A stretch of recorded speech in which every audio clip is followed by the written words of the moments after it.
Dazuka a faɗin jihar Kebbi na fuskantar barazana daga ɓata gari da ke amfani da su a matsayin mafaka, ciki har da masu garkuwa da mutane, 'yan fashi, masu sare itatuwa ba bisa ka'ida da ma sauran wasu masu aikata laifi.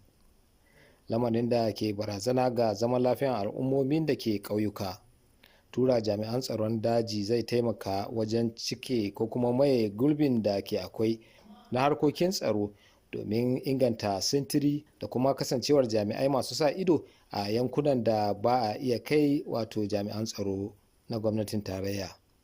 A waɗannan dazuzzukan da muke da su dazuzzuka ne wanda yake suna da abubuwan al'ajabi, kuma akwai waɗanda Allah ya hore musu ilimi na dazuzzuka.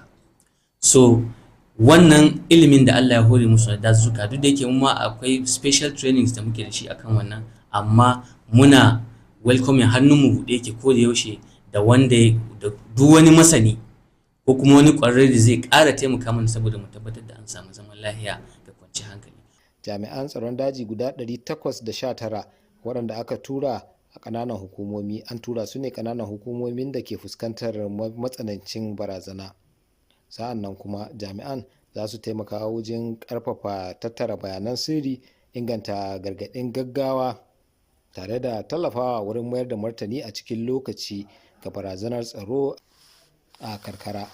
Ana kukan ƙarancin ma'aikata jami'an tsaro na kowane ɓangare, to kaga dole ne a fara tunanin wata hanya wadda za a samo wasu waɗanda za mataimaka waɗanda za su taimaka. To wannan jami'an hakon daji dama in ka duba tarihi akwai su. Masu fashin baki na ganin wannan shiri ba zai tsaya kan inganta harkokin tsaro kawai ba, har ma wurin taimakawa wajen samar da muhalli da kuma samar da aikin yi ga jama'a da kuma ƙarfafa zaman lafiya da ci gaban yankunan karkara. Daga birnin Kebbi, Usman Abdullahi Shehu, labaran NTA.